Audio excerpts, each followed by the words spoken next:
That's not something that I want, that's something that he wants. Oh no, it's something that you want. What do you want from it? What do you want from it? You want to feel good. I'm doing well, I help someone else. You want to book a place up there. Right? I've been a good guy. Here, look at this. This is the amount I've given to charity. This is the amount of good that I do. I just feel good sometimes. And that's good enough. That's what you want. That's why if you give money to someone who, who's maybe begging on the street, and you feel good about it, and when you're coming back, you find that the leg that was missing in him was actually tied up to the back, and now it's visible, and that he's, helping himself from the funds that you gave him to a nice shot of orangish liquid. You might not feel so good. You might want to actually go and make sure that that leg is broken. Why? Because when you gave that, you gave it to feel good, and you don't feel good anymore. So if you have given it purely for the satisfaction of that person, then you shouldn't feel bad about it. The reason you feel bad is because the sole motivation to give that was yourself. Right? Look at these stories. Company that's going public tomorrow. Right? Becoming a public limited company. Otara, I had the pleasure of knowing her at that time. She started a business from the boot of her car. Right? She used to buy garments from factories, keep them in the boot of the car because she had no office. And she'd take it to retailers and sell the stuff from the boot of her car and say, this is what I have, here's a sample, you like 100 pieces? Okay, it's in the boot of my car. That's how she started. And what is she today? Is there anyone in this country who doesn't know Odell? There are people who have never been to Sri Lanka, but who know Odell. I was on a flight from Jordan to Dubai once, and there was this guy from Jordan. He said, I must come to Sri Lanka one day. I said, okay, what's the attraction? And I was curious to see what the attraction is. He said, oh, you have lovely beaches, which I know about. You have Sigiriya. I said, yes, we have Sigiriya. And he said, you have Odell. Shopping is very good. I said, how do you know about Odell? He said, people who come talk about, you go to Sri Lanka, go to the beach, go to Sigiriya, go to Kandy, go to Odell. The 11th wonder of the world, like 11. That's the reputation of this organization. MAS Holdings, arguably the largest apparel exporter in the country, ding dong battle between Brandix and MAS Holdings. 18 years old. How many of you here are 18 years old? 18 years old, this company.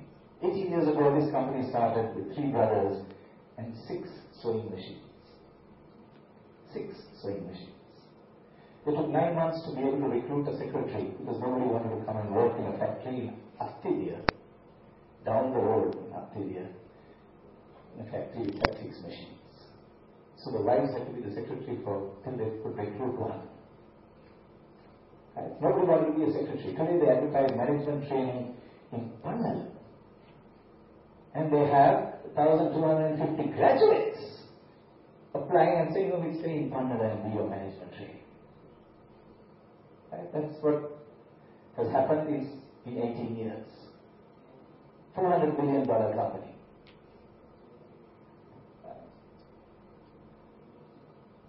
Duma, the smallest player in the top 5 in the tea business. A simple strategy: we sell good tea, we'll sell only our brand. So you have other companies who have now followed their strategy, but who, because they didn't start that strategy at the beginning, don't have a brand as well known as Dilma. A simple marketing strategy. People who like good tea will sell them good tea, will give them the impression that it's a family selected tea, because this business is family run, and will only give them our brand. Even though buyers in the world are willing to buy our tea, if we give them their brand, we don't want to sell to them, because we want to build our brand. It's a strange thing that Sri Lanka has been the largest tea exporter in the world for many years. But we don't have a brand in the top 3. We didn't have a brand in the top 5 for a long time until recently. What a shame. We're the largest exporter of tea in the world. We're not the largest grower of tea. Who's the largest grower? India is. But we're the largest exporter of tea. And we, without argument, export the best teas in the world. Sri Lankan tea or Ceylon tea is world renowned as being the best. Everyone agrees. So having the best tea, being the largest exporter, we have no brand. We have no local brand in the top. We have no local brand in the top 5. There's something wrong here. Because the person who makes the money is the brand owner, not the grower, unfortunately. Right?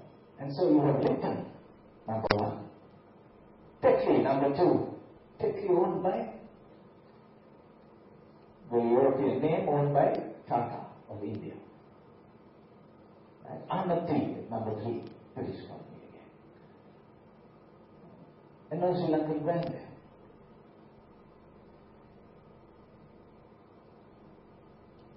Life is all about needs and wants. Right? That's where I started, and let's get back to that place. You're all here for something that you want. Your life revolves around what you want. What does a businessman have to do? Simply find out, in changing times, what do you want? And how can I get that to you? How can I get that to you at a price that you're willing to pay happily so that I can make something as well? So that I can get what I want as well. And I want, what do you want as a businessman? You want profit. Because you have to survive too. So how can I give the customer what he wants and get what I want too? And that, friends, is the definition of marketing. The management process concerned with identifying and anticipating and satisfying wants at a profit. Right? That's the crux of the definition of marketing. So that's what you're going to be studying if you were to choose a career in marketing. How does one explore the opportunities out there, identify what's happening out there, look at what people will want as a result of it, and give them that. So we see today all the car companies in the world researching into alternative fuel. Because they know that people already cannot afford to be dictated to by the oil-producing countries. Oil is already scarce, oil is already expensive. People will want something.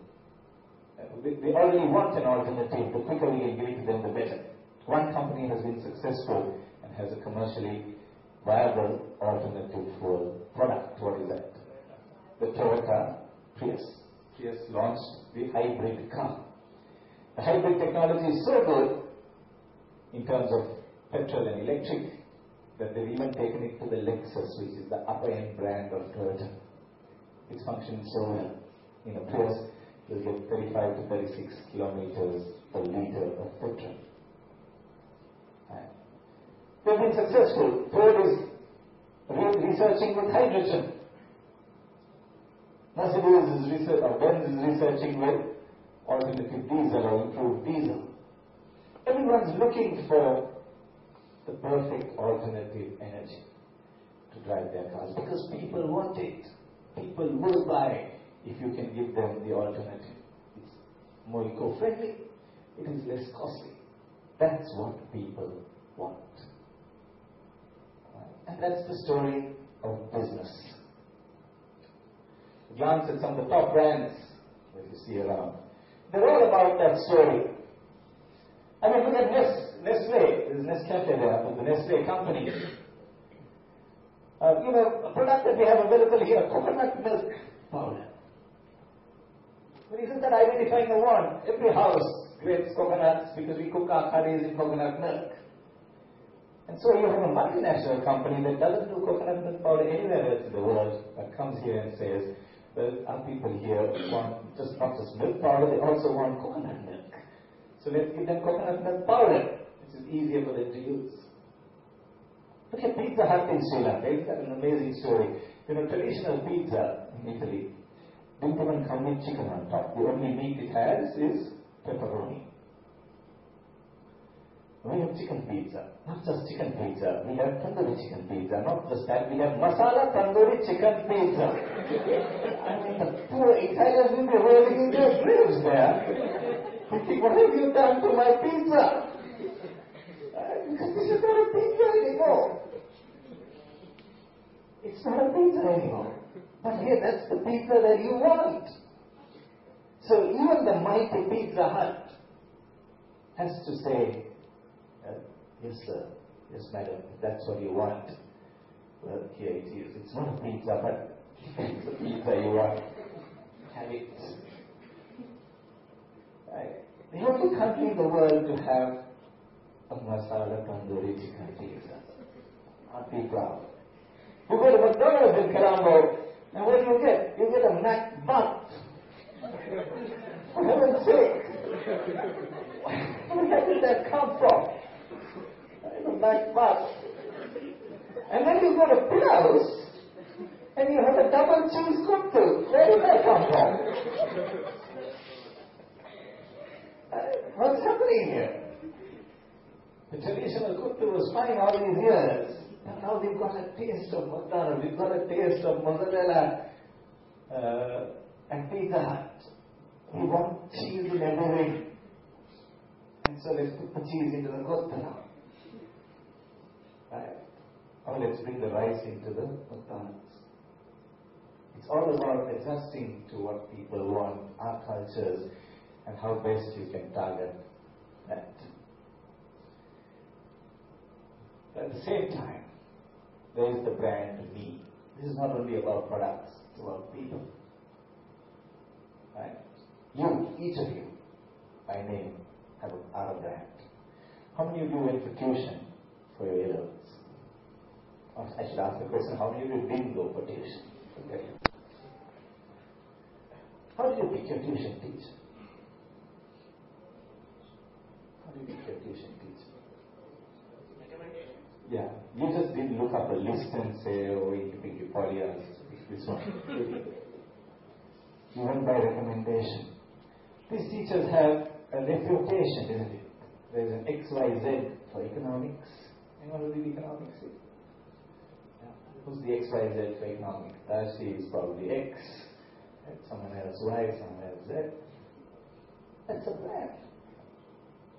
Mathematics means so and so. Economics means so and so. They've created a brand for themselves. And these are individuals selling services, not products, not tangible products. Right? You see that brand? The Black Superman. Ali, the name will live long after the man is dead. It will. Because he built for himself a brand image, and many of us are not familiar with it. See, he was an Olympic gold medalist in the US Olympic team. He won gold at the Olympics. He has an amazing background. This is a story that many of you might not know. Winning Olympic gold was not enough. He was a black American in a team of 6, I think, who won gold. But winning that was not enough. He wanted to be champion of the world. So what did he do? He went to the Ohio River, stood on the bridge, and he thought about this for a long time. And he thought, if I want to be champion of the world, I don't want anything to stand in my way. Anything that will make me complacent. Anything that will make me comfortable. I don't want. I need to be restless, passionate about this. So he just took that gold medal and he threw it into the river. If you don't do that, how many of you have your bronze medal 100 meters inter-house grade 3 medal with you still? You still have it. Because you can't throw that away. To throw away Olympic gold